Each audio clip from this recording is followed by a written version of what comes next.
Police अधीक्षक रत्नागिरी नितीन बगाटे. युद्धजन्य परिस्थिती जगामध्ये सुरू आहे, इराण युद्ध सुरू आहे.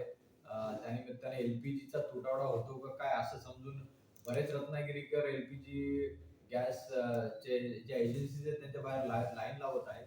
परंतु मी त्यांना सांगू इच्छितो की भरपूर मोठ्या प्रमाणात रत्नागिरी जिल्ह्यात साठा एलपीजीचा अवेलेबल आहे आणि तो प्रत्येकाला ते एलपीजी जे सिलेंडर आहे घरगुती ते मिळणार आहे. कमर्शियल साठी प्रॉब्लेम आहे, त्यातही लवकरच शासन गाईडलाईन इश्यू करणार आहे.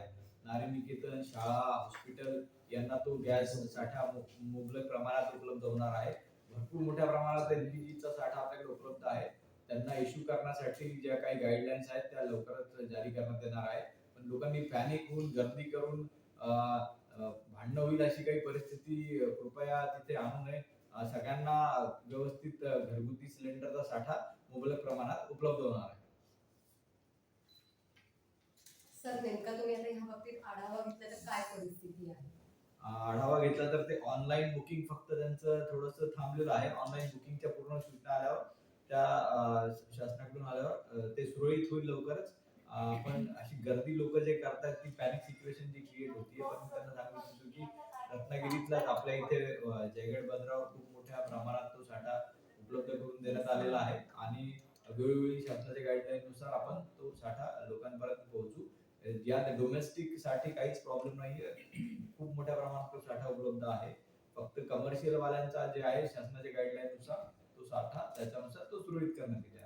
सर, काही ठिकाणी पोलिसांचा बंदोबस्त बघायला मिळतोय. का पोलीस बंदोबस्त करायची वेळ का आली? लोक खूप मोठ्या प्रमाणात गर्दी करत आहेत. तिथे काही लॉ अँड ऑर्डरची परिस्थिती उद्भवू नये यासाठी रत्नागिरी जिल्हा पोलीस दलाने कंटिन्युअस पेट्रोलिंग आम्ही ठेवलेलं आहे. ठिकठिकाणी आम्ही बंदोबस्तही ठेवलेला आहे की लोक पॅनिक होऊन गर्दी मारामारी बऱ्याच ठिकाणी झालेली आहे. त्यामुळे पण आपल्या इथे रत्नागिरी जिल्ह्यासाठी अनेक महिने चालेल इतका साठा आपल्याकडे उपलब्ध आहे. किती बंदोबस्त आहे एकूण सगळ्या जिल्ह्यामध्ये? पूर्ण जिल्ह्यामध्ये बंदोबस्त अलर्ट आहे. प्रत्येक पोलीस स्टेशनच्या हद्दीमध्ये अंमलदार आम्ही लावलेले आहे.